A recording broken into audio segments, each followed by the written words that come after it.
Muslim Times 24. Enjoy the Holy Quran.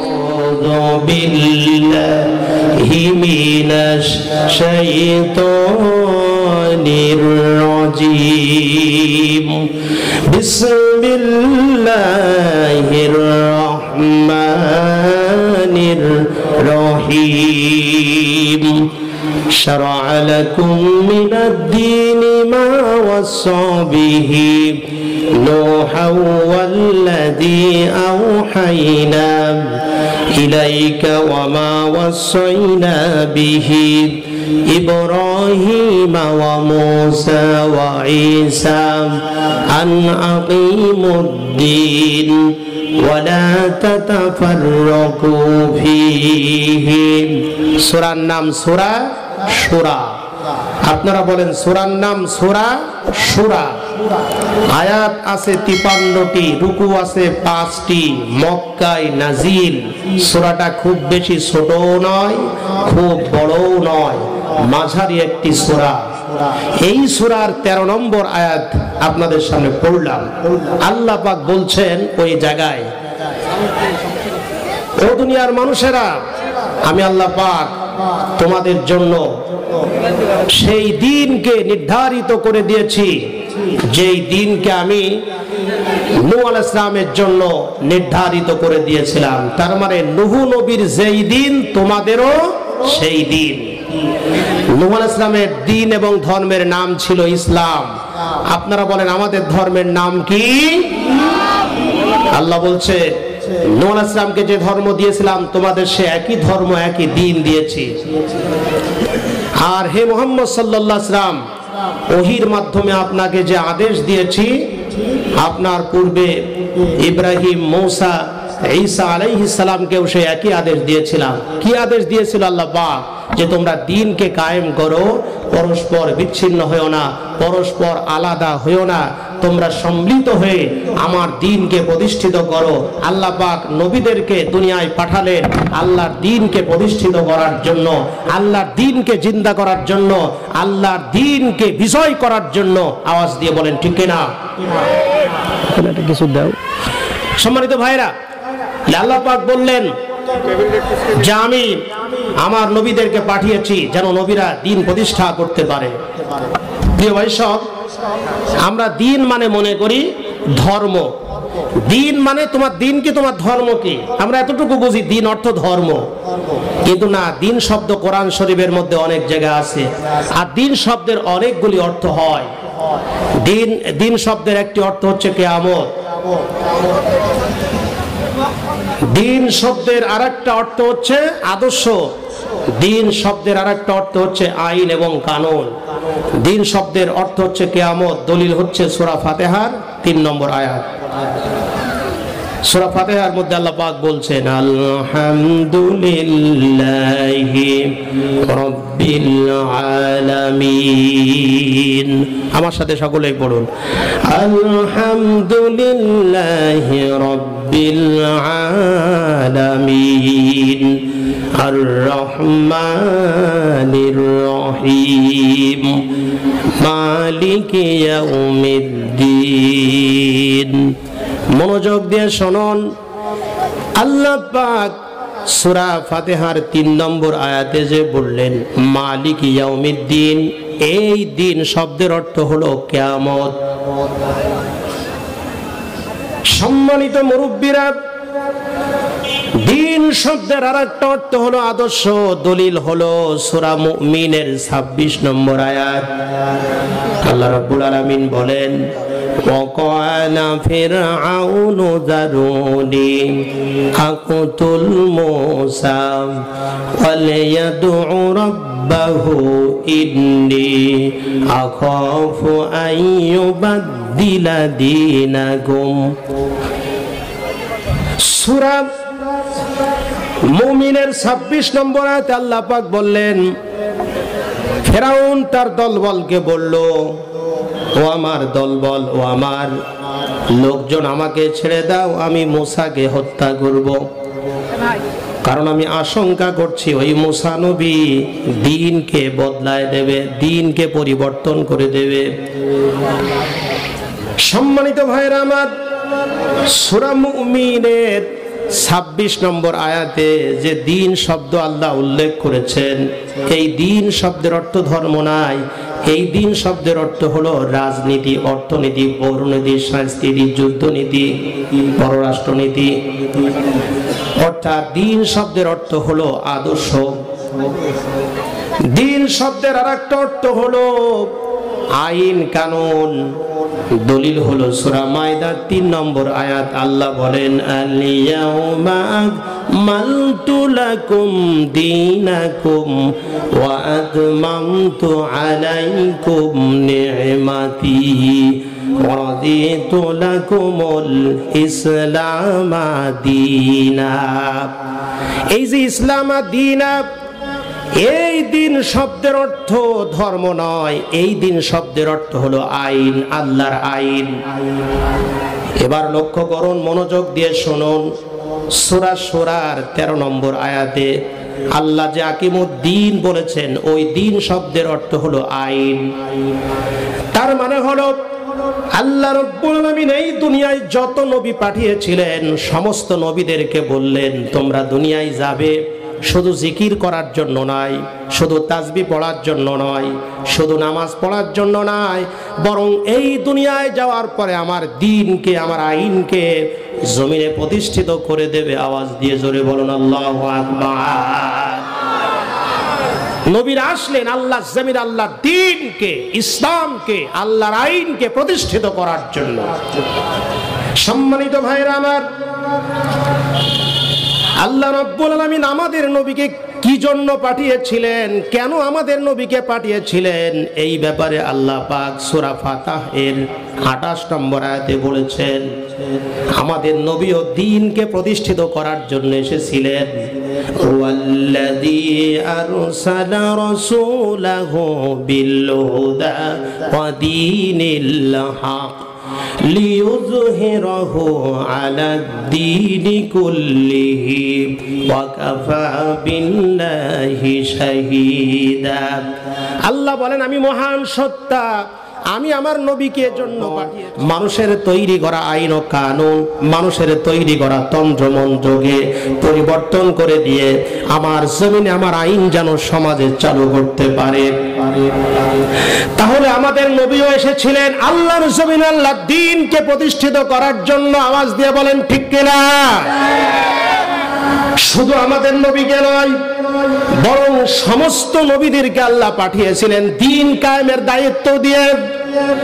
আল্লাহ পাক সূরা নাহলের 36 নম্বর আয়াতে বলেন, ওয়ালাকাদ বা'আসনা ফি কুল্লি উম্মাতির রাসূলান আনি ইবুদুল্লাহা ওয়াজতানিবুত তাগুত। প্রত্যেক জাতির জন্য আমি রাসূল পাঠিয়েছিলাম এই উদ্দেশ্যে যে মানুষ যেন আল্লাহর গোলাম হয়ে যায় আর তাগুতকে যেন বর্জন করে। আওয়াজ দিয়ে বলেন, আমরা গোলাম কার? একটু পিছনের ভাইরা, সামনের ভাইরা, মুরব্বীরা, যুবকরা আওয়াজ দিয়ে বলেন, আমরা গোলাম কার? কিন্তু মানুষ আল্লাহর গোলামি করে না, আল্লাহর আইন মানে না। সূর্য আল্লাহর গোলামি করে, চন্দ্র আল্লাহর গোলামি করে, গ্রহ নক্ষত্র গুরু আল্লাহর গোলামি করে, আকাশের ছোট্ট টুনটুনি পাখি থেকে শুরু করে দিয়ে বিশাল বড় শকুন পর্যন্ত আল্লাহর গোলামি করে। পানির ভিতরে ছোট্ট ছায়া মাছ থেকে শুরু করে নিয়ে বিশাল বড় তিমি মাছ পর্যন্ত আল্লাহর গোলামি করে। জঙ্গলের ভিতরে ছোট্ট পোকা থেকে শুরু করে নিয়ে বিশাল বড় গন্ডার পর্যন্ত আল্লাহর গোলামি করে। কিন্তু মানুষ আল্লাহর গোলামি করে না, মানুষ আল্লাহকে ডাকে না, মানুষ আল্লাহর জিকির করে না, মানুষ আল্লাহর কোরআনের মাহফিলে আসে না, মানুষ কোরআনের মাহফিল শুনে আমল করে না। এজন্য আল্লাহ আফসোস করে বলছেন, মা গররাকা বিরব্বিকাল কারীম। বান্দা, কোন জিনিস তোমাকে ইবাদত করতে দিচ্ছে না, তুমি কোন কিসের ধোঁকায় পড়েছো যে তোমরা আমার গোলামি করছো না? আমরা যে আল্লাহর গোলাম এটা প্রকাশ করা যায় সব থেকে নামাজের সেজদার মধ্যে আওয়াজ দিয়ে বলেন ঠিক না? সে নামাজে আমরা মুসলমান পড়ি না। তাহলে আল্লাহ পাক রব্বুল আমিন বললেন তোমরা আল্লাহর গোলামি করো আর তাগুতকে বর্জন করো। তাগুত ওই শক্তিকে বলা হয় যেই শক্তি নিজেও আল্লাহর আইন মানে না, আরেকজনকে আল্লাহর আইন মানতে দেয় না, নিজেও নামাজ পড়ে না, আরেকজন নামাজ পড়ুক তা পছন্দ করে না, নিজে দাড়ি রাখে না, আরেকজন দাড়িওয়ালাকে পছন্দ করে না, নিজে টুপি মাথায় দেয় না, আরেকজন টুপিওয়ালাকে পছন্দ করে না, নিজে জুব্বা গায়ে দেয় না, আরেকজন জুব্বাওয়ালাকে পছন্দ করে না, নিজে বুরখা পরে না, আরেকটা বুরখাওয়ালাকে পছন্দ করে না, নিজে পর্দা করে না, আরেকটা পর্দাওয়ালাকে পছন্দ করে না, নিজে নারায়ে তাকবীর আল্লাহু আকবার স্লোগান দেয় না, আরেকজন নারায়ে তাকবীরের স্লোগান দিলে পছন্দ করে না, নিজে আমার নবী তোমার নবী বিশ্ব নবী মুস্তাফা এই স্লোগান দেয় না, আরেকজন আমার নেতা তোমার নেতা বিশ্ব নবী স্লোগান দিলে পছন্দ করে না, নিজে আল কোরআনের আলো সব জায়গায় জ্বালো বলে তুলতে চাই না, আরেকবার যদি আল কোরআনের আলো সব জায়গায় জ্বালো এই কথা পছন্দ করে না, এরাই হলো তাগুত। আওয়াজ দিয়ে জোরে বলেন ঠিক না?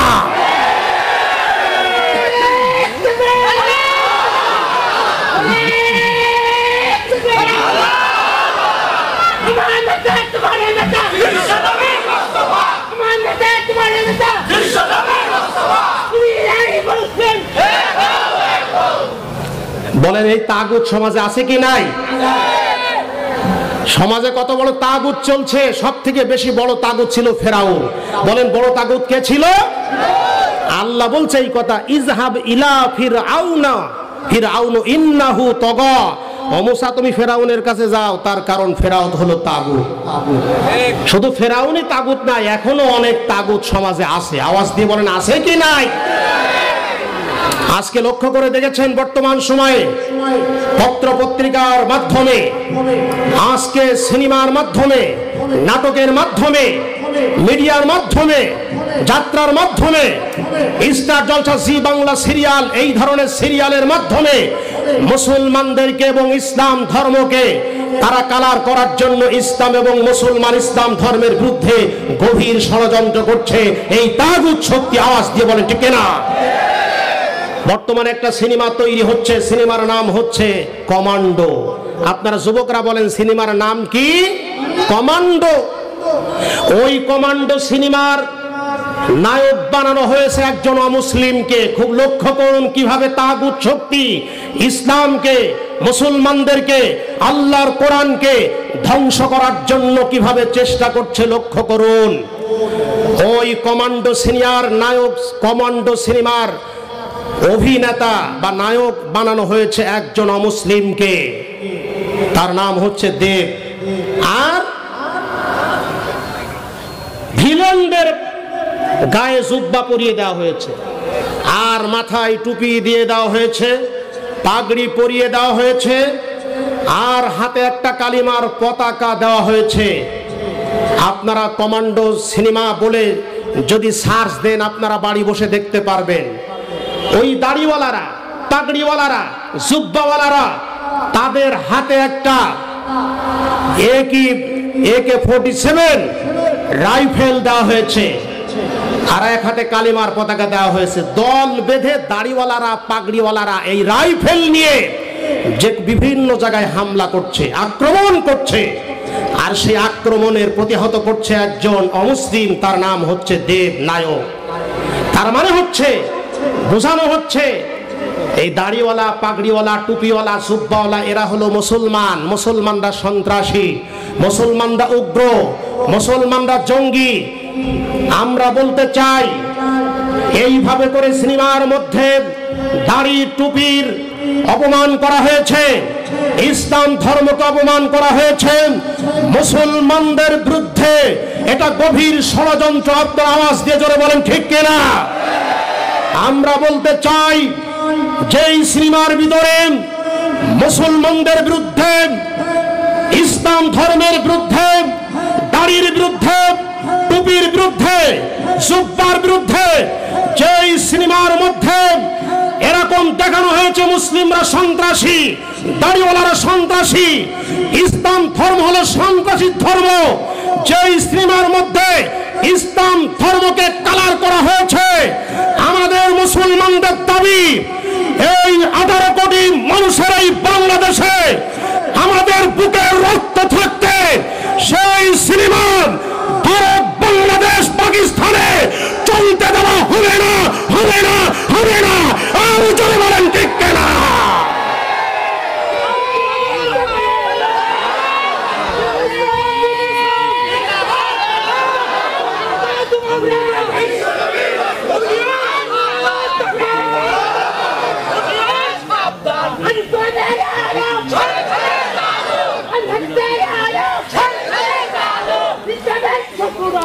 আমার ভাইরা, এইভাবে করে সিনেমার মধ্য দিয়ে, নাটকের মাধ্যমে, আজকে যাত্রার মাধ্যমে ইসলাম সন্ত্রাসী ধর্ম আখ্যায়িত করবে আর মুসলমানদেরকে সন্ত্রাসী বলবে, এটা মেনে নেওয়া হবে না।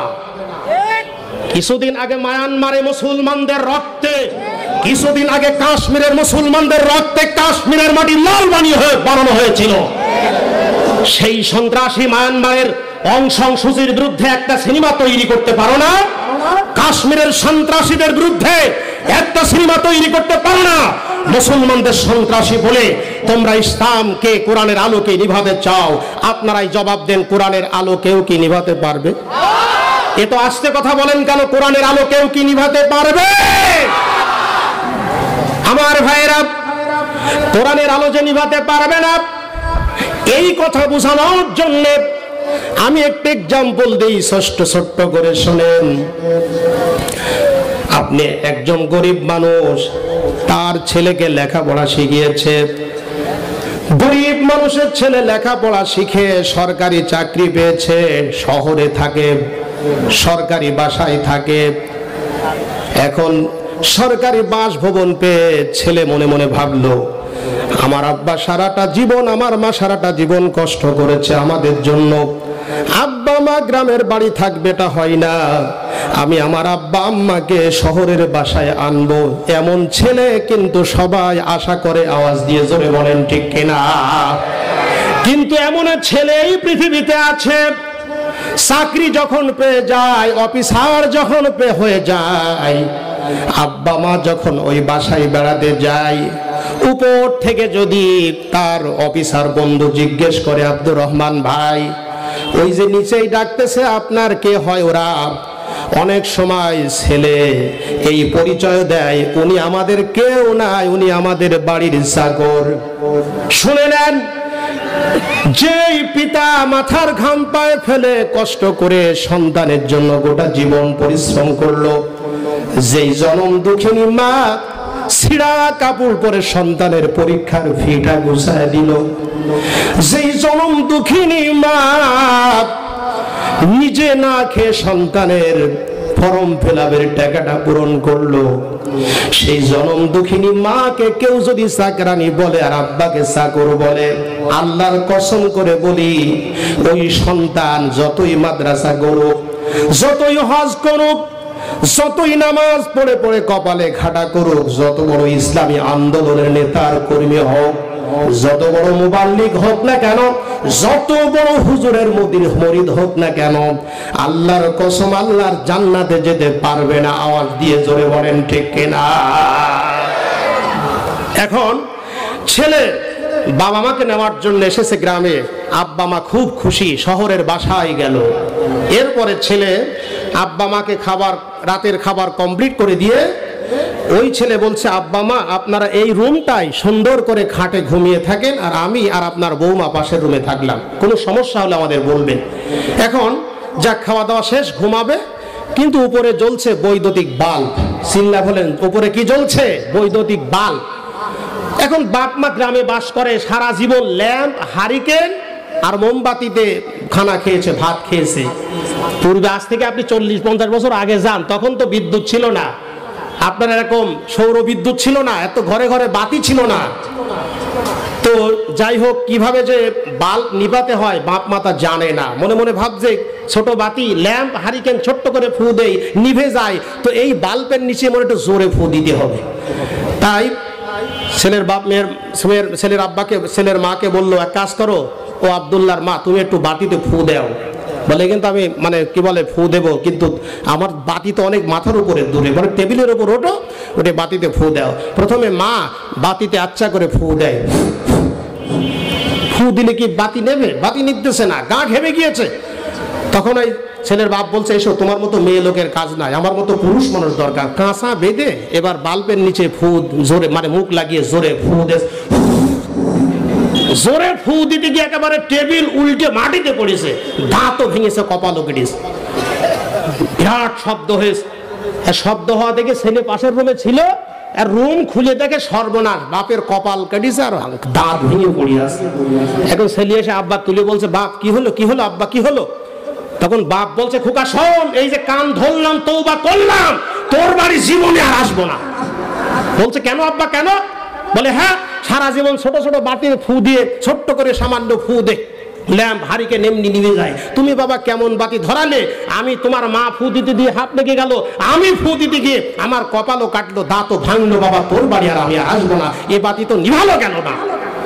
তখন ছেলে বলছে, শোনো আব্বা, এ বাতি সে বাতি নাই যে বাতি ফু দিয়ে নিভানো যায়। আমরা ইসলামের শত্রুদেরকে বলছি, কোরআনের শত্রুদেরকে বলছি, নাস্তিক আর মুরতাদদের বলছি, ইহুদি খ্রিস্টানদের বলছি, যারা সিনেমার মাধ্যমে, নাটকের মাধ্যমে ইসলামী তাজিব তামাদ্দুনকে, ইসলামের অগ্রযাত্রাকে থামাতে চাও, এ বাতি সে বাতি নয়, ইসলাম সে ইসলাম নয় যে ইসলাম মুখের ফুৎকারে হুঙ্কারে নিভে যায়। ইসলাম ছিল, আছে, থাকবে, কেউ নিভাতে পারবে না। আওয়াজ দিয়ে বলেন ঠিক কিনা? প্রিয় ভাই সাহেব, তাহলে আপনারা তাগুত চিনতে পারলেন তো? তাগুত তাকে বলা হয় যে নিজে আল্লাহকে মানে না, আর একজন মানবে তা সহ্যও করে না, নিজে নামাজ পড়ে না, নিজে মাদ্রাসার খেদমত করে না, আর একজন যদি মাদ্রাসার সভাপতি হয়ে দায়িত্ব পালন করে সহ্যই করতে পারে না, নিজে মাহফিল দেয় না, আর একজন তাফসীর মাহফিলের কথা বললে ওরা চোখ মোটা হয়ে যায়, ওরাই হলো তাগুত। আওয়াজ দিয়ে বলে ঠিক কিনা? তাগুত চিনতে কি ভুল হচ্ছে আপনাদের?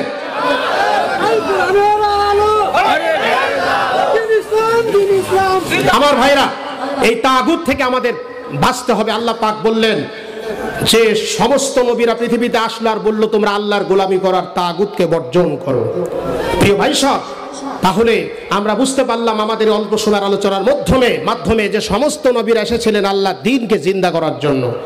আমার ভাইরা, এখন আল্লাহর কাছে প্রশ্ন করি, ওগো আল্লাহ, তোমার নবীর এসেছিলেন তোমার এই দ্বীনকে জমিনে প্রতিষ্ঠিত করার জন্য, আমাদের কি কাজ তুমি একটু বলো। আল্লাহ রাব্বুল আলামিন বলেন, ও বান্দা, তোমাদের কি কাজ তোমরা শোনো। তোমাদেরও সেই একই কাজ, নবীর এসেছিল দ্বীনকে জিন্দা করার জন্য, দ্বীনের দাওয়াত দেওয়ার জন্য, তোমাদেরও সেই একই দায়িত্ব। আল্লাহ রাব্বুল আলামিন বলেন, কুতিবা আলাইকুমুল কিতালু ওয়া হুয়া কুরহুল লাকুম ওয়া আসা আন তাকরাহু শাইআন ওয়া হুয়া খায়রুল লাকুম। সূরা বাকারা 216 নম্বর আয়াত। আল্লাহ রাব্বুল আলামিন বলেন, তোমাদের উপরে ইসলামী আন্দোলনকে ফরজ করা হয়েছে। অনেকে ইসলামী আন্দোলন পছন্দ করেন না, অথচ আল্লাহ বলেন ইসলামী আন্দোলন করা, কোরআন প্রতিষ্ঠার আন্দোলন করা, ইসলাম বিজয়ের কাজ করা তোমাদের উপরে ফরজ। হয়তোবা তোমাদের কাছে সে ফরজ কাজটা অপছন্দ মনে হচ্ছে, তোমাদের কাছে যেটা অপছন্দ মনে হচ্ছে সেই কাজ করার ভিতরে তোমাদের জীবনের কল্যাণ নিহিত রয়েছে। আওয়াজ দিয়ে বলেন সুবহানাল্লাহ। আল্লাহ রাব্বুল আলামিন বলেন, বান্দা শোনো, যারা ইমানদার তারা দ্বীন প্রতিষ্ঠার জন্য চেষ্টা করে, আল্লাযীনা আমানু ইউকাতিলুনা ফি সাবিলিল্লাহ ওয়াল্লাযীনা কাফারু ইউকাতিলুনা ফি সাবিলিত তাগুত। যারা ইমানদার তারা সংগ্রাম করে আল্লাহর পথে, আর যারা কাফের তারা সংগ্রাম করে শয়তানের পক্ষে। সম্মানিত ভাইরা আমার, আল্লাহর কাছে প্রশ্ন করি, ওগো আল্লাহ, কি দিয়ে সংগ্রাম করব? আল্লাহ পাক বলেন তুজাহিদুনা ফি সাবিলিল্লাহি বিআমওয়ালিকুম ওয়া আনফুসিকুম, তোমরা সংগ্রাম করো তোমাদের জান এবং মাল দিয়ে। যেহেতু জান আমাদের নাই, মাল আমাদের নাই, আপনারা আওয়াজ দিয়ে বলেন আমাদের জানের মালিক কে? আপনাদের ঘুম লাগতেছে বুঝতে পেরেছি, আপনারা আবার সজাগ হয়ে আমার দিকে দৃষ্টি দিয়ে আওয়াজ দিয়ে বলেন আমাদের জানের মালিক কে? মালের মালিক কে? খরচ হবে কার পথে? ইন্নাল্লাহ আশতারা মিনাল মুমিনিনা আনফুসাহুম ওয়া আমওয়ালাহুম বিআন্না লাহুমুল জান্নাহ। সূরা তাওবা 111 নম্বর আয়াত। আল্লাহ বলেন নিশ্চয় তোমাদের জান এবং মালকে আমি আল্লাহ ক্রয় করে নিয়েছি জান্নাতের বিনিময়ে। তোমরা যদি জানার মাল দাও আমি আল্লাহ জান্নাত তোমাদের জন্য ওয়াজিব করে দেব। সম্মানিত নবীর সাহাবীরা যখন আল্লাহ নবী ডাক দিতেন সঙ্গে সঙ্গে লাব্বাইক ইয়া রাসূলুল্লাহ বলে ময়দানে শরীক হতেন। মাল দেওয়ার কথা বললে মাল দিতেন। তাবুকের যুদ্ধে যখন রাসূলুল্লাহ যাবেন, মহিলা সাহাবীরা কানের দুল, নাকের ফুল, গলার হার নবীজির সামনে দিলেন। সাহাবায়ে কেরাম প্রতিযোগিতা করে দান করলেন। এমনকি শুধু মাল নাই, জিহাদের ময়দানে জীবনটাও দিয়েছেন ইসলামী আন্দোলনে গিয়ে। আওয়াজ দিয়ে বলেন সুবহানাল্লাহ। বিশ্বনবীর একজন সাহাবী, আপনাদের সামনে আমি কথাটা বলেছিলাম, আজকেও একটু স্মরণ করিয়ে দেই। আল্লাহর দ্বীন প্রতিষ্ঠার জন্য আমরা হয়তো বা শুধু একটু মিছিল করি, একটু মিটিং করি, একটু পরামর্শ করি, সামান্য একটু কাজ করি, কিন্তু আর একটু শক্ত কাজ যখন আমাদের সামনে আসে তখন করতে চাই না। অথচ বিশ্বনবীর সাহাবীরা জান, মাল, সময় সবকিছু আল্লাহর রাস্তায় কুরবানি করে দিয়েছেন। ইতিহাস সাক্ষী। নবীর সাহাবী নাম তার সাদ সালমি। আমার যুবক ভাইয়েরা, তোমরা মাদক খাও, ইয়াবা খাও, গাঁজা খাও, বাবা খাও, ফেন্সিডিল খাও, আবার মেয়েদেরকে ইফটিজিং করো। কদিন আগে ঢাকার এলাকায় দেখেছেন একটা মেয়েকে কিভাবে ধর্ষণ করে তার জীবনটা বের করে দেওয়া হয়েছে। পত্র পত্রিকা, ফেসবুক, ইন্টারনেটে খবর ছড়িয়ে পড়েছে। একটা নাবালিকা মেয়েকে প্রেমের প্রলোভন দেখিয়ে তাকে বাসায় ডেকে নিয়ে কয়েকজন বন্ধু জোর করে তাকে ধর্ষণ করে রক্তক্ষরণ করে তাকে দুনিয়া থেকে বিদায় করে দিয়েছে। আমার বন্ধুগণ, আমি বলতে চাই, আল্লাহর আইন যদি সমাজে চালু থাকতো তাহলে এই ধর্ষক সমাজ থেকে বিতাড়িত হতো। আওয়াজ দিয়ে বলেন ঠিক কিনা? সম্মানিত ভাইরা আমার, আমি বলছিলাম শোনেন, আল্লাহর নবী, বিশ্ব নবীর সাহাবী, আপনার মতো যুবক, আপনি তো নামাজটা পড়তে চান না, তাফসীর মাহফিলে আসবেন তো শুধু বাদাম খাওয়ার জন্য ঘুরে বেড়ান। অথচ বিশ্ব নবীর সাহাবী নাম হলো সাদ সালমি। আপনারা নামটা মুখস্থ করে নেন, সাহাবীর নামটা কি? সাদ সালমি। যুবক মানুষ ইসলামের জন্য জান এবং মাল কিভাবে দিয়েছিলেন শোনেন। নবীর সাহাবী, যুবক সাহাবী, একেবারে কালো, মুখে পক্সের দাগ, দাঁতগুলো একেবারে চেহারাটা খারাপ, আবার একেবারে একটা গোলাম, গরিব মানুষ। একটা মানুষের হয়তো বা 2-3 দিকে একটু ত্রুটি থাকে আর 2-3 দিকে একটু ভালো থাকে। একজন মানুষ গরিব হলেও হয়তো বা তার চেহারা ভালো হয়। চেহারা যদি খারাপ হয়, ধনী হয়, কিন্তু ওই সাহাবী তার চেহারাটাও ভালো নাই, আবার একেবারে গরিব, আবার একেবারে কালো। এত কালো তা বর্ণনা করে শেষ করা যাবে না। ওই সাহাবীর নাম হয়ে গেল কালো সাহাবী। যুবক সাহাবী, কালো সাহাবী, এতিম সাহাবী, গরিব সাহাবী বিশ্ব নবীর পাশেই থাকতেন, বিশ্ব নবীর খেদমত করতেন। আল্লাহ নবী মুহাম্মদ রাসূলুল্লাহ সাল্লাল্লাহু আলাইহি সাল্লাম ওযু করবে কোন সময় ওযুর পানি নিয়ে হাজির হয়ে যেতেন। ওযু করা শেষ হওয়ার সাথে সাথে রুমালটা বিশ্ব নবীর হাতে দিতেন। আল্লাহ নবী বিশ্ব নবীকে জীবনের চাইতেও বেশি ভালোবাসতেন। আল্লাহর নবী একদিন ওই সাদ সালমিকে ডাক দিয়ে বললেন, ও কালো সাহাবী, তুমি কি বিয়ে শাদী করবা না? সাহাবী বললেন, হুজুর আমার তো বিয়ে করার খুব ইচ্ছা, কিন্তু আমি কালো বলে গরিব বলে মদিনার কোন মেয়ের বাবা আমাকে মেয়ে দিতে চায় না। আল্লাহর নবী বিশ্ব নবীকে সাহাবী বললেন, হুজুর আমি তো নিচু মানের একজন মানুষ, আমি গরিব মানুষ, আমার তো সমাজের মানুষ মূল্যায়ন করে না। হুজুর আমাকে কেউ দেখতে পায় না, কালো বলে কেউ সালাম দিতে চায় না, আমি গরিব বলে আমারে কেউ পছন্দ করে না। হুজুর আপনি বলেন আমি গরিব কালো সাহাবী কি জান্নাতে যেতে পারবো নাকি? আল্লাহ নবী বিশ্ব নবী বললেন, সাহাবী তোমার কোনো ভয় নাই, তোমার কোনো চিন্তা নাই। ফর্সা হলে যে সে দামি হয় তা নয়, অর্থ কড়ি থাকলেই সে দামি হয় তা নয়। দামিকে শোনো, ইন্না আকরামাকুম ইনদাল্লাহি আতকাকুম। আল্লাহর কাছে সব থেকে সে দামি, আল্লাহকে ভয় করে যে বেশি, আল্লাহর আইন মানে যে যত বেশি, আল্লাহর গোলামি করে যত বেশি, সেজদা দেয় যত বেশি, তাহাজ্জুদের নামাজ পড়ে যত বেশি, জিকির যত করে, আল্লাহর গোলামি যত করে, আল্লাহর কাছে সব থেকে সে ব্যক্তি তত দামি।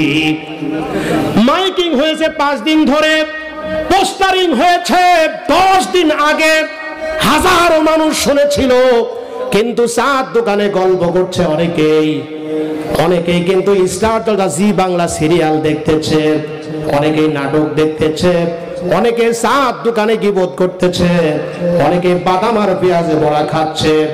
কিন্তু আল্লাহর গোলাম আপনারা এসেছেন, মনে রাখেন আল্লাহর কাছে আপনার সম্মান অনেক বেশি। আওয়াজ দিয়ে জোরে বলেন আল্লাহু আকবার, লিল্লাহি তাকবীর। আল্লাহ নবী সাল্লাল্লাহু আলাইহি ওয়াসাল্লাম সাহাবীকে বললেন, তুমি কি বিয়ে করবে না? বলে, হুজুর আমি কালো বলে কেউ বিয়ে দিতে চাই না। আল্লাহ নবী একটা চিঠি লিখলেন, খুব মনোযোগ দিয়ে শোনেন যুবকেরা। বিশ্ব নবী একটা চিঠি লিখলেন, আর কালো সাহাবী সাদের হাতে চিঠিখানা দিলেন। ডাক দিয়ে বললেন, সাহাবী আমার এই চিঠিখানা মদিনার সব থেকে ধনী মানুষ নাম হলো আমের ইবনে ওহাব, বড় লিডার, তার কাছে আমার চিঠিখানা পৌঁছে দেবে। হযরতে সাদ সালমি চিঠির মধ্যে কি লেখা আছে উনি তো জানতেন না। ঘোড়ায় চড়ে এই চিঠি নিয়ে মদিনার সব থেকে ধনী, মদিনার প্রভাবশালী ব্যক্তি, মদিনার বড় লিডার, বড় বাড়ি, তার নাম হলো আমের ইবনে ওহাব। আমের ইবনে ওহাবের বাড়িতে গিয়ে সালাম দিয়ে চিঠিখানা দিলেন, দিয়ে বললেন, আল্লাহর নবী চিঠি দিয়েছে, ও চাচা যান আপনি চিঠিখানা একটু পড়ুন। আমের ইবনে ওহাব চিঠি পড়া শুরু করলেন। চিঠির হেডলাইনে লেখা আছে, বিসমিল্লাহির রহমানির রহিম, আসসালামু আলাইকুম ওয়া রাহমাতুল্লাহ। ও আমের ইবনে ওহাব, আমি হযরত মুহাম্মদুর রাসূলুল্লাহ সাল্লাল্লাহু আলাইহি ওয়াসাল্লাম বলছি, আমি তোমার কাছে আমার কালো সাহাবী সাদ সালমিকে পাঠিয়েছি। আমার সাদ হলো এই জগতের সব থেকে বেশি কালো এবং গরিব, আর তুমি হচ্ছে সব থেকে ধনী। আমি শুনেছি তোমার একটা রূপবতী সুন্দরী মেয়ে আছে, মেয়েটার নাম হলো হুরে মদিনা।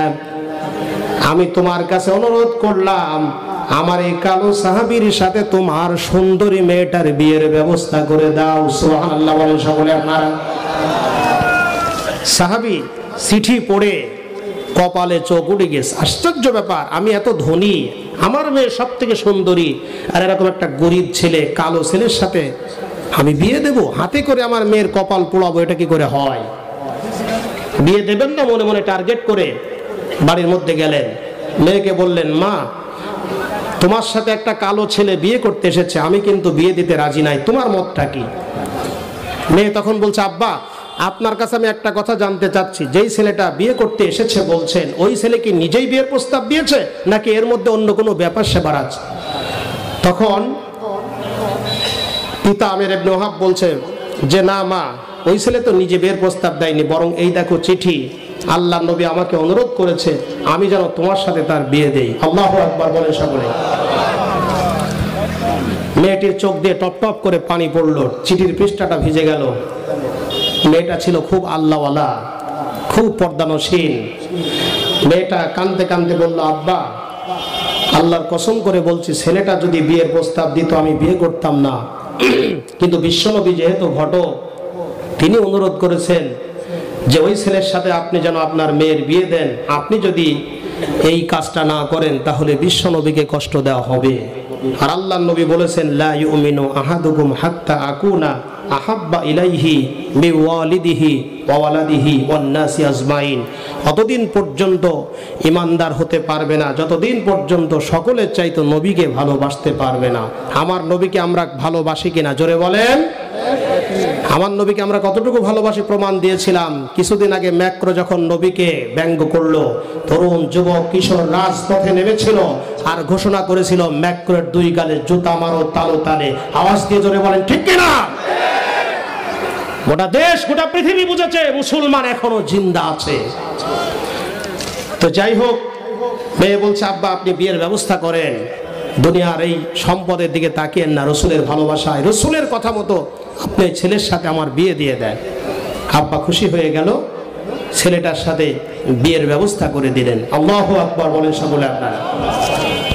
আমার ভাইয়েরা, আমার বন্ধুগণ, বিয়ে কমপ্লিট হয়ে গেল। আল্লাহ নবী বিশ্ব নবীর সাহাবী সাদ সালমির সাথে মদিনার সব থেকে সুন্দরী মেয়ের বিয়ে হলো, হুরে মদিনার সাথে বিয়ে হলো। শ্বশুর হলো সব থেকে ধনী।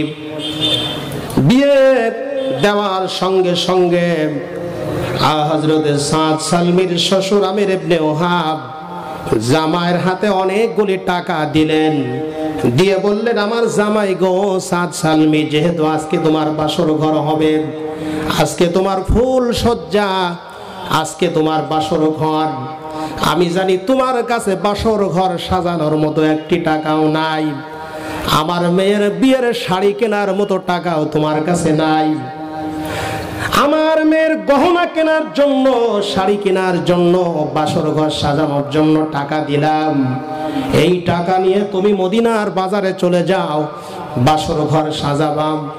বাসর ঘর সাজানোর জন্য, মেয়েকে সাজানোর জন্য কসমেটিক্স কিনতে চলে যাও। হযরতে সাদ সালমি নতুন বর এই টাকাগুলো নিয়ে মদিনার বাজারে চলে গেলেন।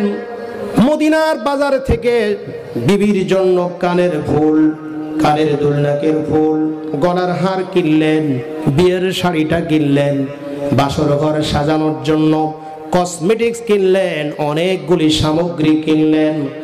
বিয়ের সমস্ত বাজারগুলি শপিং ব্যাগের মধ্যে করে নিয়ে কেবলমাত্র যেই দোকান থেকে বাজার করেছেন সেই দোকান থেকে 2-3 পাও সামনের দিকে অগ্রসর হচ্ছেন, বাসর ঘরের দিকে যাচ্ছেন।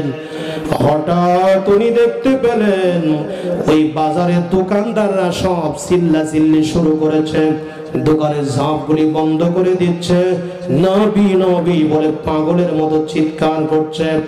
নতুন বর যুবক সাহাবী, সেই মুহূর্তে খবর এসেছে, জিহাদের ডাক এসেছে। আল্লাহর নবী মুহাম্মদ রাসূলুল্লাহ সাল্লাল্লাহু আলাইহি ওয়াসাল্লামকে কাফির বেঈমানেরা আহত করে দিয়েছে, আল্লাহর নবীকে কাফের বেঈমানেরা রক্তাক্ত করে দিয়েছে। আমরা নবীর ইজ্জত রক্ষা করার জন্য নবীর প্রেমে পাগল হয়ে জিহাদের ময়দানে চলে যাচ্ছি, তুমি যাও বাসর ঘরে চলে যাও। আমার যুবকেরা, আমার তরুণ ভাইরা, হযরত সাদ সালমি তখন কি বলল শুনেন। দোকানদারকে ডাক দিয়ে বললেন, ও দোকানদার, এই নাও গহনা ফেরত নিয়ে নাও, কানের ফেরত নাও, নাকের ফেরত নাও, গলার হার ফেরত নিয়ে নাও, বিয়ের শাড়িটা ফেরত নিয়ে নাও। কসমেটিক্স ফেরত নিয়ে নাও, বাসর ঘর সাজানোর সব মাল সামানা ফেরত নিয়ে নাও। হযরতে সাদ সালমিন ওই সমস্ত মাল সামানাগুলো গহনাগুলো ফেরত দিয়া সেই টাকা দিয়ে একটা ঘোড়া কিনলেন। এরপরে ঘোড়ার উপরে ঝাঁপ দিয়ে উঠলেন। পাশের একজন সাহাবীকে ডাক দিয়ে বললেন, ও রাসূলুল্লাহর সাহাবী, আজকে ছিল আমার বাসর সজ্জা, আমার বিবি হলো মদিনার সব থেকে সুন্দরী, আজকে ছিল আমার ফুল সজ্জার রাত, আমি আর বাসর ঘরে যাওয়া আমার পক্ষে সম্ভব হলো না। আমার জীবনের শেষ সালামটুকু আমার বিবির কাছে পৌঁছিয়ে দিও, আমার বিবির সাথে হয়তো বা দেখা হবে জান্নাতের সিঁড়িতে। আল্লাহু আকবার বলেন সকলে। হযরত সাদ সালমিন এই কথা বলেন, বাসর ঘরের চিন্তা বাদ দিয়ে, ফুল সজ্জার চিন্তা বাদ দিয়ে, কোরআনের রাজ কায়েমের জন্য, কালিমার পতাকা উড্ডীন করার জন্য, নবীর ইজ্জত আর সম্মানকে রক্ষা করার জন্য জিহাদের ময়দানে চলে গেলেন। জিহাদ শুরু হয়ে গেল। কাফির বেঈমানেরা হযরত সাদ সালমিকে আঘাত করলো। আল্লাহর নবী, বিশ্ব নবী মুহাম্মদুর রাসূলুল্লাহ সাল্লাল্লাহু আলাইহি সাল্লাম দেখে সামনেই একজন সাহাবী আহত হয়ে চিৎকার করতেছে। বিশ্ব নবী আমার সাহাবীর আহত সাহাবীর পাশে গিয়ে দেখতে পেলেন যেই সাহাবীর কেবল মাত্র বিয়ে দিয়েছেন মদিনার সব থেকে সুন্দরী মেয়ের সাথে, সেই কালো সাহাবী জিহাদের ময়দানে এসেছে মুখে কাপড় জড়িয়ে জন্য এসেছি। বিশ্ব নবী যদি দেখে ফেলে তাহলে পাঠিয়ে দেবে বাসর ঘরে। এজন্য কালো কাপড়, মুখে কাপড়টা, বিয়ের শাড়িটা জড়ায় এসেছেন। আল্লাহর নবী বিয়ের শাড়িটা মুখ থেকে খুলে দিয়ে দেখেন সাদ সালমি, আল্লাহ নবী সাদ সালমি মাথা থেকে শুরু করে পা পর্যন্ত গোটা শরীর দিয়ে রক্তক্ষরণ হচ্ছে। তখনও মৃত্যুবরণ করে নাই। আল্লাহ নবী, বিশ্ব নবী আমার সাহাবীর মাথাটাকে রানের উপরে নিলেন, নবী আমার রক্তগুলো মুছে দিচ্ছিলেন। আর সাহাবী বিশ্ব নবীকে ডাক দিয়ে বললেন, ইয়া রাসূলুল্লাহ, ইয়া হাবিবাল্লাহ, কোরআনের রাস্তায়ের জন্য, কালিমার পতাকা উড্ডীন করার জন্য, নবীর সম্মান, নবীর মর্যাদা রক্ষা করার জন্য নতুন বিবি হয়ে আপনি যার সাথে আমার বিয়ের ব্যবস্থা করে দিলেন। আমার বিবি হলো মদিনার সব থেকে সুন্দরী, আমার শ্বশুর হলো মদিনার সব থেকে ধনী। আজকে ছিল ফুল সজ্জার রাত, বাসর ঘরটা ধুয়ে বিবির মা ত্যাগ করে কোরআনের রাজ কায়েমের জন্য, কালিমার পতাকা উড্ডীন করার জন্য জিহাদের ময়দানে আসলাম। হুজুর হয়তো বা কিছুক্ষণ পরে আমি মারা যাব, হুজুর আপনি আমার জন্য দোয়া করে আল্লাহ পাক রব্বুল আলামিন আমাকে যেন মাফ করে দেয়। আমার ভাইরা, কিছুক্ষণ পরে বিশ্বনবীর পায়ের উপরে হযরত সাদ সালমিন শাহাদাত বরণ করলেন। আল্লাহ নবী, বিশ্ব নবী আমার সাহাবীদের ডাক দিয়ে বললেন, ও আমার সাহাবীরা, আমার সাদ সালমির দাফন কাফনের ব্যবস্থা করো। হযরত সাদ সালমির কাফন করিয়ে দেওয়া হলো। এরপরে কবরের মধ্যে রাখা হলো। বিশ্বনবী আমার হযরত সাদের লাশের দিকে তাকিয়ে প্রথমে কাঁদলেন, এরপরে আবার বিশ্বনবী হযরত সাদের লাশের দিকে তাকিয়ে আবার হাসলেন। পাশের একজন সাহাবী বিশ্বনবীকে ডাক দিয়ে বললেন, ইয়া রাসূলুল্লাহ, ইয়া হাবিবাল্লাহ, আপনি বিশ্বনবী, আপনার সাহাবীর লাশ দেখে প্রথমে কাঁদলেন, তারপরে কেন হাসলেন? আল্লাহর নবী বললেন, আমার সাহাবীরা, আমি এজন্য কাঁদলাম, আমার সাহাবীরা, আমি কেবলমাত্র বিয়ে দিলাম, আমার সাহাবী আমাকে এত বেশি ভালোবাসতো। বাসর ঘরে ছিল তার, ফুলসজ্জার রাতটা ছিল, জিহাদের ময়দানে আসলো, কাফেররা তাকে দুনিয়া থেকে বিদায় করে দিল। এজন্য দুঃখে আমি কাঁদতেছিলাম। আর আমার সাহাবীর লাশ দেখে আমি এজন্য হাসতেছি। আমি যা দেখি তোমরা তো তা দেখতে পাও না, আমি আমার সাহাবীর দেখতে পেলাম। আমি যেই মেয়েটার সাথে আমার সাদ সালমি কালো সাহাবীর বিয়ে দিয়েছিলাম, আমি দেখতে পেলাম আল্লাহ রাব্বুল আলামিন সেই সুন্দরী বিবিকে জান্নাতে হুর বানিয়ে দিয়ে আমার সাদের কবরের মধ্যে আল্লাহ পাক পাঠিয়ে দিয়েছে। আওয়াজ দিয়ে চিৎকার দিয়ে জোরে বলেন আল্লাহু আকবার।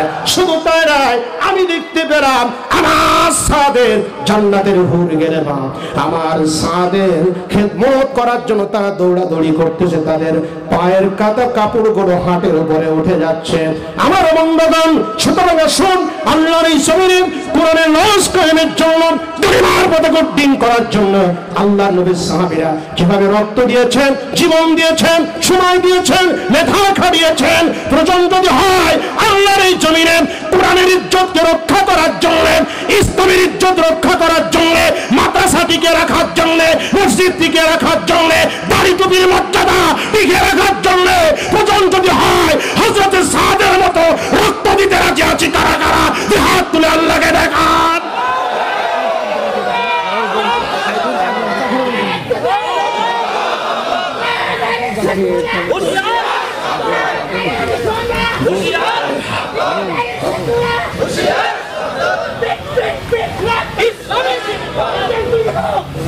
আমার ভাইরা, আল্লাহর কোরআন শুনতে কি আপনাদের খারাপ লাগে? কোরআনকে ভালোবাসেন কারা? দুই হাত তুলে আল্লাহকে দেখান। লিল্লাহি তাকবীর। কোরআনকে যারা ভালোবাসবে আল্লাহ তাদের ভালোবাসবে, কোরআন তাদের সুপারিশ করে জান্নাতে নিয়ে যাবে। বলেন আল্লাহ। Muslim Times 24. Enjoy the Holy Quran.